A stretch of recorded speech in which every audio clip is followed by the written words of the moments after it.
কথা দিলাম যে সামনের ভিডিওতে আমি প্রত্যেকটা অধ্যায়ের সূত্রগুলো তোমাদের বর্ণনা করে বুঝাই দিব ইনশাআল্লাহ। ইনশাআল্লাহ। আসসালামু আলাইকুম, আশা করি তোমরা সবাই ভালো আছো। তো আজকে আমি তোমাদের সামনে 3 আর 4 অধ্যায় নিয়ে হাজির হলাম। তোমরা যেহেতু জানো আমাদের পদার্থবিজ্ঞানে 1, 2, 3, 4, 7, 8 এবং 10 অধ্যায়, এইগুলো অধ্যায় কিন্তু আমাদের এসএসসি পরীক্ষায় আসবে।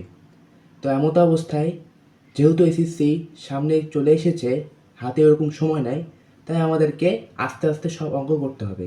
যদি আমরা কিছু না জানি সমস্যা নেই, শূন্য থেকে আমরা নিজেকে গড়ব, ঠিক আছে? কখনো ভাববো না যে আমাদের দ্বারা হবে না। অবশ্যই আমাদের দ্বারা হবে, কারণ মহান আল্লাহ তাআলা সবাইকে যে জ্ঞানটা দিয়েছে আমাদেরকে সে একই জ্ঞানটা দিয়েছে, খালি আমরা ওই জ্ঞানটা ব্যবহার করি না বলেই একটু পিছিয়ে আছি। তো যাক, অনেক কথা হলো। তো আজকে আমি তোমাদেরকে এই 3 আর 4 অধ্যায়ে একটা অঙ্ক করাবো যেটা একটু কমন পড়ে। কমন বলতে অনেক বোর্ডে ওই অঙ্কটা আসে সত্যি বলতে। তো যাক, তো বেশি না কথা বলে অঙ্ক শুরু করি। তো আগে আমরা 3 অধ্যায়ের একটা প্রশ্নে যাই। প্রশ্নটা হলো যে এক ব্যক্তি নির্দিষ্ট অবস্থান থেকে 2 কেজি ভরের একটি বস্তুকে 584 মিটার দূরের একটি বাক্সে ফেলানোর উদ্দেশ্যে 10 সেকেন্ড যাবৎ 10 এন মানে 10 নিউটন বল প্রয়োগ করলো। পথের ঘর্ষণ বল 3 নিউটন। আশা করি তোমরা প্রশ্নটা ঠিকমতো বুঝতে পারছো। পদার্থবিজ্ঞান করার সময় অথবা কোনো অঙ্ক করার সময় আগে প্রশ্নটা ভালো করে অবজার্ভ করতে হয়, তাহলে তোমরা অঙ্কটা ভালো করে লিখতে পারবা পরীক্ষায়। তো যাক, যেহেতু তোমরা এখন মানে বোঝার চেষ্টা করো একটু এখানে বলছি যে একটি ব্যক্তি নির্দিষ্ট অবস্থান থেকে 2 কেজি ভরের একটি বস্তুকে, মানে ভেবে দেখছো, মনে করি কলমটা 2 কেজি ভরের, একটি বস্তুকে 584 মিটার দূরে একটি বাক্সে ফেলানোর উদ্দেশ্যে 10 সেকেন্ড যাবৎ 10 সেকেন্ড যাবৎ 10 নিউটন বল প্রয়োগ করলো, মানে 10 নিউটন বল প্রয়োগ করে যাচ্ছে, ঠিক আছে? এখন দেখো এই পথের ঘর্ষণ বল বলতে এই যে জমি, যখন আমি হবে তো নিয়ে যাচ্ছি, তো কি ঘর্ষণ হচ্ছে না এখানে বলো? এখানে কি তাহলে কি ঘর্ষণ তো অবশ্যই হচ্ছে, তাই না? তো এখানে 3 নিউটন ঘর্ষণ হচ্ছে বলে কি বাদ পড়ে যাচ্ছে, ঠিক আছে? মানে তুমি 10 নিউটন প্রয়োগ করছো বল, আর 3 নিউটন যেহেতু মানে ঘর্ষণেই তোমার ওখানে ব্যয় হয়ে যাচ্ছে অথবা অপচয় হয়ে যাচ্ছে, এই কারণে কি 10 বিয়োগ 3 নিউটন হয়ে যাবে। তো যাক, আমি এখন তোমাদেরকে গ নাম্বার দেখাই। ক আর খ দেখাচ্ছি না, এর কারণ হচ্ছে ক খ ওটা আসলে সত্যি বলতে কোনো অঙ্ক নেই, বাট তবুও আমি হচ্ছে তোমাদেরকে ক আর খ ওটা আমি উত্তরটা এই ভিডিওতে দেখিয়ে দিচ্ছি। হ্যাঁ, তো যাক, এখন হচ্ছে গ নাম্বারে দেখো লেখা আছে বস্তুর উপর পথের গতি ঘর্ষণ সহগ নির্ণয় করো। আচ্ছা, মানে ওই যে তোমার বস্তুর ওপর যে এই যে পথের গতি ঘর্ষণ হলো 3 নিউটন, ওর সহগ নির্ণয় করো। এখন দেখো, সত্যি বলতে তোমাকে কিছু সূত্র জানতে হবে 3 অধ্যায়। তো যেহেতু আমি এখন সূত্র তোমাদেরকে মুখস্থ করাবো না, কিন্তু পরের ভিডিও ইনশাল্লাহ আমি প্রত্যেকটা সূত্র স্ক্রিনশট মানে লিখে দিব, তোমরা স্ক্রিনশট তুলে নিও, অথবা তোমরা ইউটিউবে অনেক ভিডিও অ্যাভেলেবল পেয়ে যাবে যেখানে 3 অধ্যায়ের সূত্র বলা আছে। তো যাক, এখন দেখো আমরা প্রথমে কি করব, যে আমরা জানি, ঠিক আছে, বস্তুর ওজন কি ডাব্লিউ সমান এমজি। এখন দেখো, অঙ্ক করার আগে কিন্তু তোমরা হচ্ছে প্রত্যেকটা জিনিসের মান উল্লেখ করে রাখবা, তাহলে যখন তোমরা অঙ্ক করবা তখন করতে খুবই সহজ হবে। লিখবা তারপর এখানে বস্তুর ভর এম সমান 2 কেজি, 2 কেজি ঘর্ষণ বল, এফ সমান 3 এন, মানে কি ঘর্ষণ বল, অভিকর্ষ ত্বরণ কি জি, মানে গ্র্যাভিটি যেটা হয়, এই তো যাবো, এই যে গ্র্যাভিটি, এই যে কলমটা পড়লো এটা 9.8, ঠিক আছে? ঘর্ষণ সহগ, এই যে এই চিহ্নটাকে বলো তো কি বলে? এই চিহ্নটাকে বলে মিউ, ঠিক আছে? কি বলে? মিউ। ওই বিড়ালের মিউ না কিন্তু, এটা নামই মিউ, ঠিক আছে? তো যাক, দেখো এখন তোমরা লিখবা বস্তুর ওজন ডাব্লিউ সমান এমজি। এখন যেহেতু এম এর মান জানো 2 কেজি, প্রশ্নে দেখো লেখা আছে যে এক ব্যক্তি নির্দিষ্ট অবস্থান থেকে 2 কেজি ভর, মানে 2 কেজি ভরের একটা যে বস্তু, ওটা 2 কেজি দিলা, তারপর এই নিউটন, দুঃখিত, নিউটনের গ্র্যাভিটি, এই 9.8 দিয়ে গুণ করবা, গুণ করে দেখবা এই একটা মান পাবা, ওটা এই নিউটনে করবা, ঠিক আছে? খুবই ইজি, ক্যালকুলেটর টিপলে হয়ে যাবে। এরপর লিখবা আবার এফ সমান এত মিউ ডাব্লিউ, ঠিক আছে? এখন এই মিউ এর মান কিন্তু তুমি জানো না, তোমাকে কি বের করতে হবে? মিউ। এখন তোমাদেরকে এখানে সমীকরণ করতে হবে, ঠিক আছে? সমীকরণ, ঠিক আছে? যারা হচ্ছে অঙ্ক পারো ভালো করে তারা এই অঙ্ক করতে পারবা। আর না পারো সমস্যা নেই, আমি বুঝে দিচ্ছি। দেখো এখানে তোমরা করবে কি, যেহেতু তোমাদের মিউ লাগবে, এখন দেখো এই ডাব্লিউ যদি এখানে যায়, তুমি খালি মানে পরিকল্পনা করবা, ঠিক আছে, চিন্তাধারা অনেক উঁচু লেভেলের করবা। যখন তুমি গণিত করবা তখন তোমার চিন্তাধারা অনেক উঁচু লেভেল করবা, ঠিক আছে, তবে তুমি গণিত সব পারবা। তো যাক দেখো, এখন ডাব্লিউকে তুমি যদি ওই পারে আনো, মানে এই ওটা ওই পারে আনো, কী হবে, অবশ্যই ভাগ হবে, এটা গুণ আকারে আছে, তাই না, মিউ এর সাথে গুণ আকারে কি ভাগ আকারে হয়ে যাবে। এখন যেহেতু দেখো এফ কে বাই ডাব্লিউ এখানে হয়ে আছে, হ্যাঁ, ইমাজিন করে দেখো যে এখানে হয়ে আছে, এখন এটা যদি ওই পার আনো, এটাও যদি পুরো ওই পার আনো, তো এখানে সাইনের কোনো চেঞ্জ হবে না, কারণ তুমি পুরাটাই ওখানে আনলা। তো যাক, ওভাবে সেম টু সেম এইভাবে রাখতে পারো, ঠিক আছে, অথবা এটাও এখানে রাখতে পারো, এটা এখানে রাখতে পারো, এটা তোমার ব্যক্তিগত ব্যাপার। বাট সৌন্দর্যের ক্ষেত্রে আমি এটা এখানে রাখতে, এটা এখানে রাখতে, কারণ যেহেতু তোমরা জানো যে বাম পক্ষ থেকে মানে লিখলে বিষয়টা সুন্দর লাগে, ঠিক আছে। তবে দেখো বা মিউ সময়, তো দেখো এফ এর মান কি 3, মানে কি এফ হচ্ছে কি এই ঘর্ষণ বল, তোমার এফ কি ঘর্ষণ বল, তো এই 3 আর এই 19.6, হ্যাঁ, ডাব্লিউ তোমরা কি পেয়েছো এখানে 19.6 পেয়েছো ডাব্লিউ, ঠিক আছে, এটা তোমরা দিবা। দেওয়ার পর দেখো এই মিউ সমান 0.15 নিউটন পেয়ে গেলাম, মানে কি মিউ হলো 0.15, এটা দেখো উপর লিখলাম, ঠিক আছে, 0.15 পেয়ে গেল। তোমরা এইভাবে লিখো না, এখানে আবার লিখো না, আমি জাস্ট এমনি বোঝানোর জন্য লিখলাম। তো এটা ছিল অ্যান্সার, খুবই একটা ছোট অঙ্ক, অতিরিক্ত সহজ। তোমাদের একটা মজাদার কথা বলি, তোমরা বিশ্বাস করবা কি জানি না, বাট আমি যখনই হচ্ছে এই প্রিটেস্ট পরীক্ষা দিয়েছিলাম গণিতে, আমি দুঃখিত এই পদার্থবিজ্ঞানে, তখন আমি কিন্তু কিছুই পারতাম না, সত্যি বলতে কিছুই পারতাম না, শুধু 2 অধ্যায় পারতাম। তো যেহেতু কিছুই পারতাম না, তাই আমি করতামটা কি, যে সকল কমন অঙ্কগুলো হয়, মানে পদার্থবিজ্ঞানে 3 অধ্যায়ের কমন একটা অঙ্ক, অথবা 4 অধ্যায়ের কমন, অথবা এই 7, 8 এগুলোর অধ্যায়ের কমন, ওগুলো আমি করতাম কি মুখস্থ করতাম, যেহেতু দেখতাম গ নাম্বারগুলো ছোটো ছোটো, ওগুলো আমি ঠোঁটস্থ ঝাড়ে মুখস্থ করে ফেলতাম।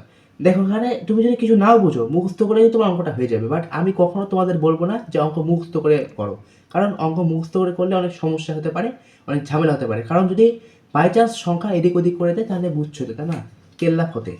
তো যাক, এরপর আমরা আরেকটা অঙ্ক আসি, ঘ নম্বরে বলছে ওই ব্যক্তির উদ্দেশ্য সফল হবে কি না গাণিতিকভাবে বিশ্লেষণ করে মতামত। এই তো এখন এটা কিন্তু খুবই একটা মানে মজাদার কথা বললো।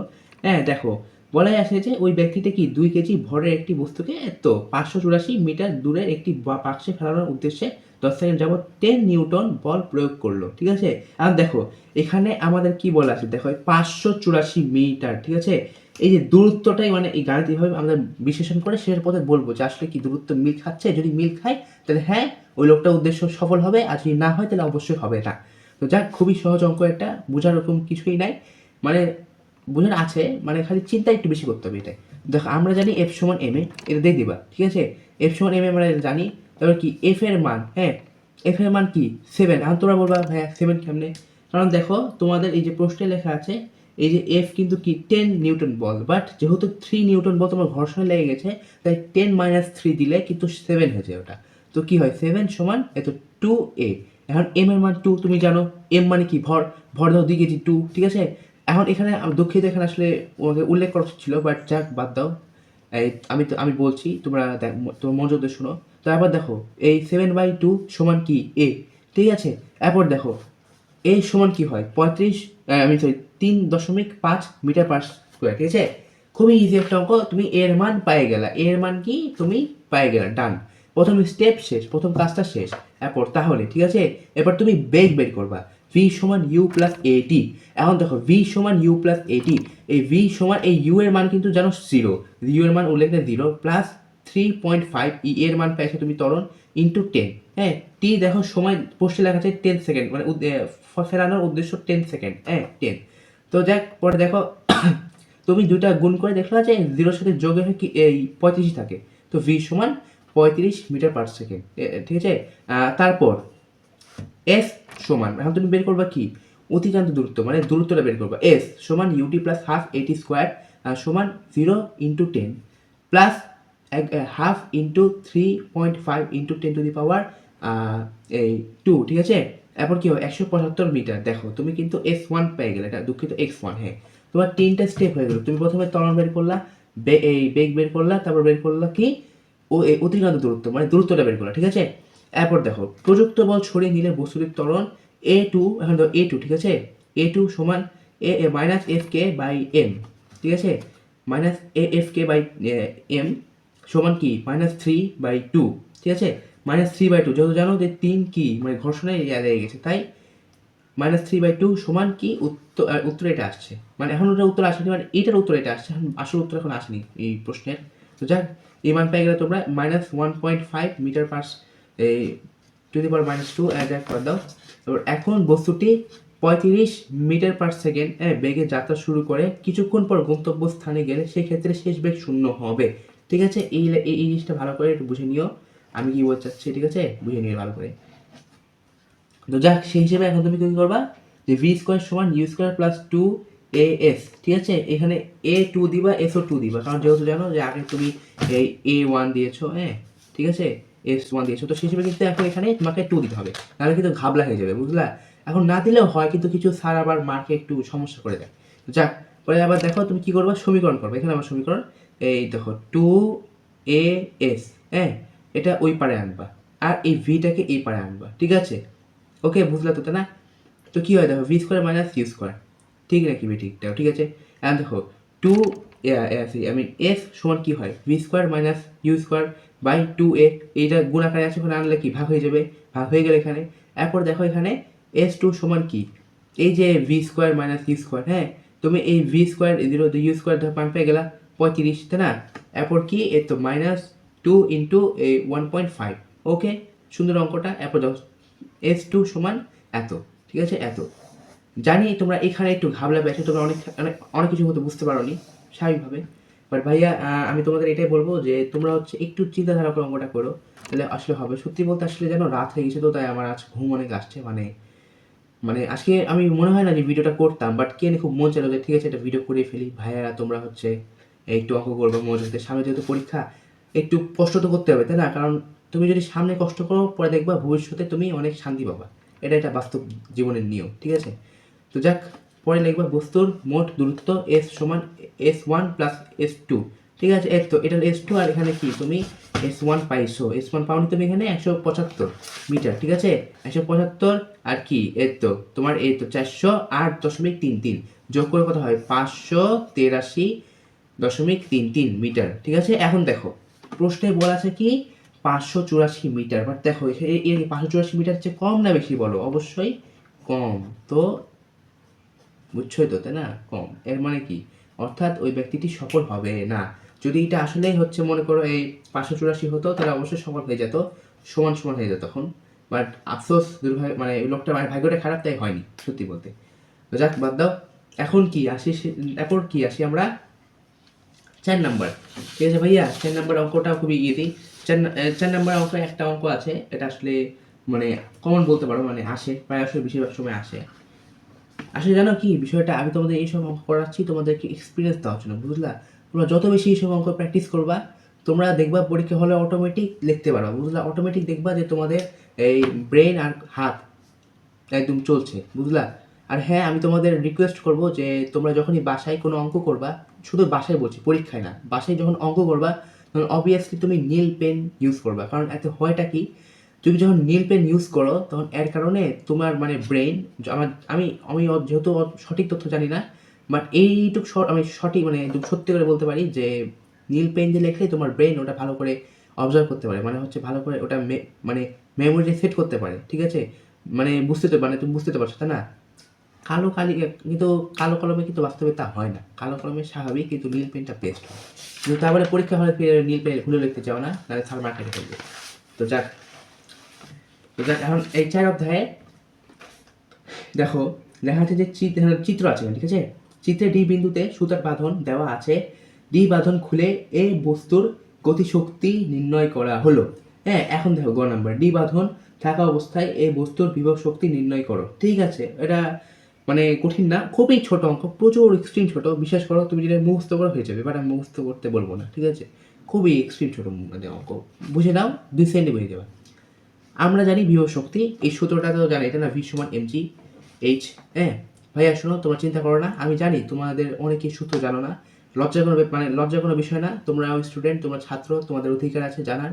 ঠিক আছে, তো আমি সমস্যা নেই, এর সামনের ভিডিওতে আমি প্রত্যেকটা এই অধ্যায়ের সূত্র আমি কি আমি এগুলো লিখবো, লিখে তোমাদেরকে বলবো, উদাহরণ দিব, বুঝাবো। ঠিক আছে, সমস্যা নেই, প্যারা নিও না। ঠিক আছে, তো যাক, তো এখন দেখো সমান 16 ইন্টু 9.8 ইন্টু 50। হ্যাঁ, যেহেতু তুমি কোশ্চেনে প্রশ্ন দিতে পারছো যে এর ওই যে এম মানে এম কি ভর 16 কেজি, জি গ্র্যাভিটি এত জানোই, এইচ সমান 50 তুমি জানোই তাই না, মানে উচ্চতা হাইট, এইচ মানে হাইট, এম মানে ভর, জি মানে গ্র্যাভিটি, এই পৃথিবীর গ্র্যাভিটি। তো যাক, এই তিনটা দেখো গুণ করে কি হলো তোমার, এই ভি সমান 7 মানে কি 7840 জুল। ঠিক আছে, এটাই অ্যান্সার হয়ে গেল ভাইয়া।